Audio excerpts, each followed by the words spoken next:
How do Black parents have the conversation about slavery with their children? Hello guys, welcome to my channel. If you are visiting my channel for the very first time, thank you so much. Please don't forget to subscribe, like and share my videos. To my returning subscribers, you guys are amazing. Please continue with your support. So in today's video, I have this video of this palm color man who has a question to Black people. Let's watch together. So I just finished watching this video of this woman making food for Thanksgiving, and she was talking about the history of Black Americans and Thanksgiving. And she was talking about how Thanksgiving was one of the first holidays that people who were enslaved were allowed to celebrate. And like many Americans, specifically white Americans who learned about slavery, I'm realizing that my education around the entire topic and history is so skewed and flawed. And the amount of things that I've learned just by following Black creators on TikTok is more than I've ever learned in school. So then I started thinking about the conversations that I had with my parents about slavery when I started learning about it in school. And then it got me thinking, how do Black parents have the conversation about slavery with their children? Is it a conversation that's like you sit down and you lay everything out? Is it like something that you slowly reveal more information about because it's obviously a very traumatic topic? Or for anybody out there, was it something that your parents even talked to you about, or was it something that was like, oh, learned it in school? This is a 100% genuine question, and I just want to learn the differences of how Black families teach about slavery versus white families. It wasn't a slavery conversation that I had or that I remember growing up, but my mother is the one who has always instilled in me to know my Black history, to know who I am, to be very proud for who I am and what I look like and stand on that. And Blackness was kind of embedded into my family, like the Jesus that my great-grandmother hung up. He was Black. He dripped melanin. And so I always knew that knowing who I was and loving myself was important. The conversation about kings and queens, Moors, Spaniards, just learning about the history of Black people was what my mother engulfed me in, and my brothers as well.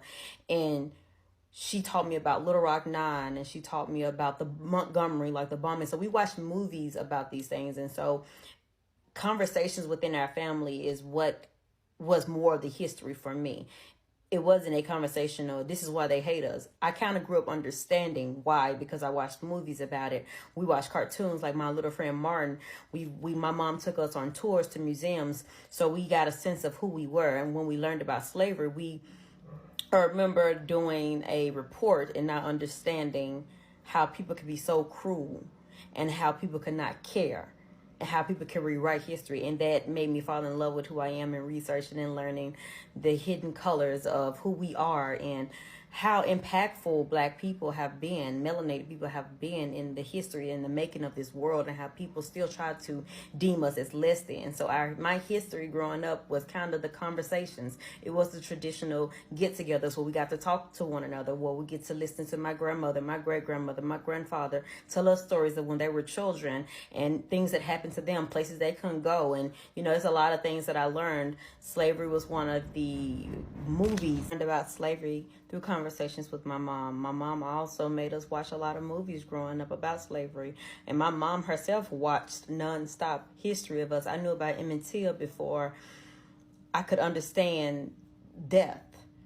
And he was like my little brother growing up because I knew of him and I felt that pain. So a lot of the conversations and learning of who we are and what our people went through and learning about slavery was more, for me, a natural conversation. So it was my mother who carried that on to me, and I carried that on my daughter. It's kind of like, well, I don't know what age I will get to talking to my daughter about slavery, but she's only 6 now, but she watches movies and things with me as well because I watch a lot of Black history, and I also introduce her into a lot of cartoons that have Black characters. So watching and learning about Juneteenth. So it's kind of like keeping a history of who we are alive, but also knowing that when she gets older, then she has to know the harsh reality of it all as well. So I learned about it through just family.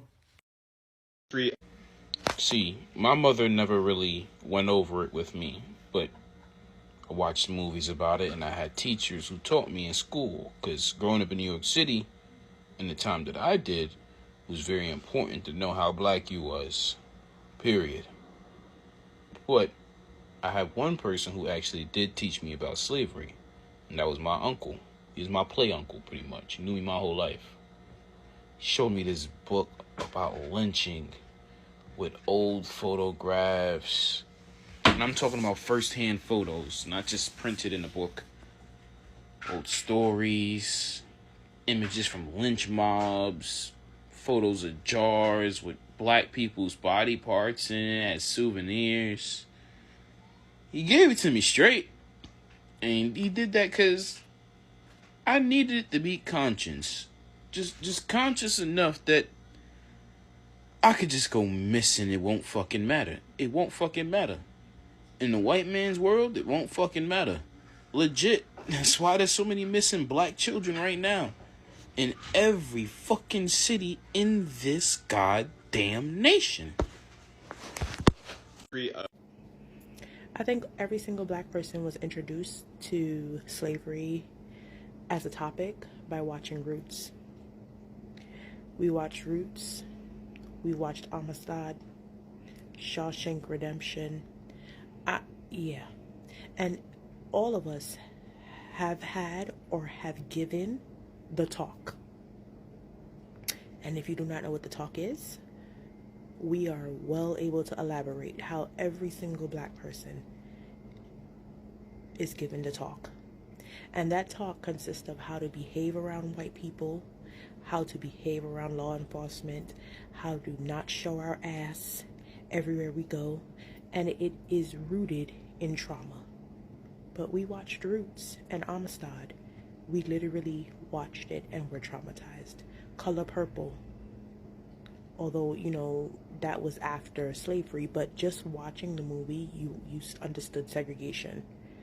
You understood how one led to another and the domino effect of it.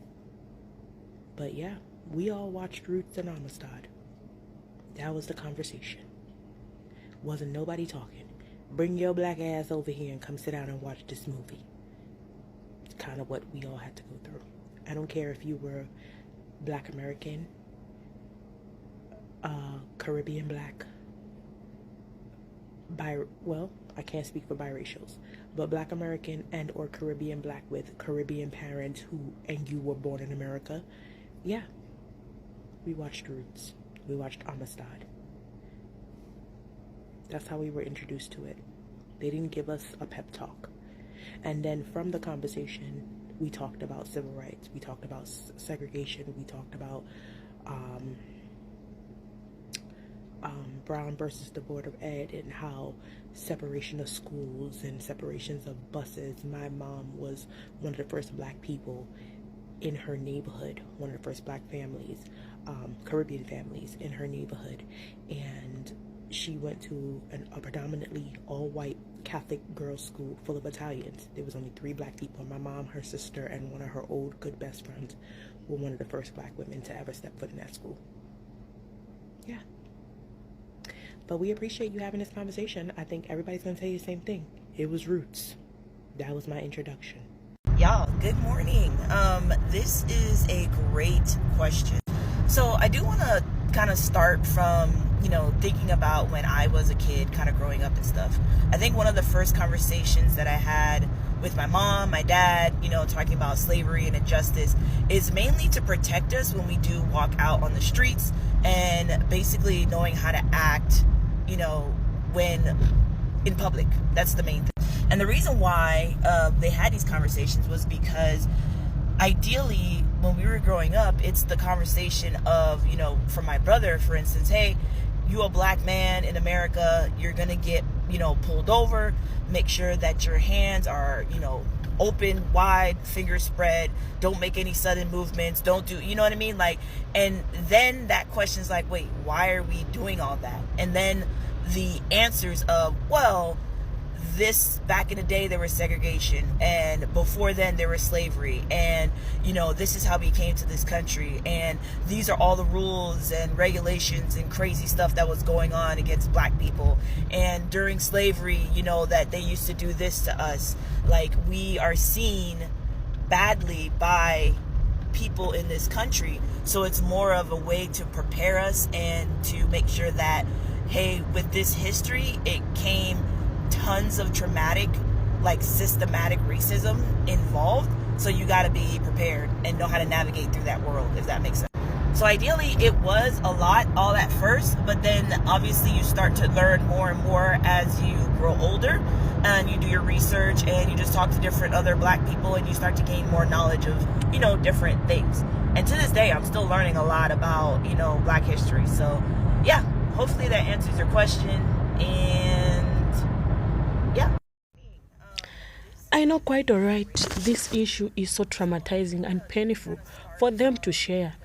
But we as Black people cannot be ignorant about it. We learn surface history of it in school. Some Black parents make their children read books and watch movies like Roots. It is also one way of letting them know about slavery. However, parents can also take their children to National Museum of African American History and Culture. There, at least they can have a deeper understanding. But I encourage Black people to always have a conversation with their kids too. When moving abroad, it should be taught in primary school or in secondary. That is a personal opinion, I guess. But anyway, thank you guys for watching. Please don't forget to share, subscribe, and comment. Tell me what you think in the comment section below.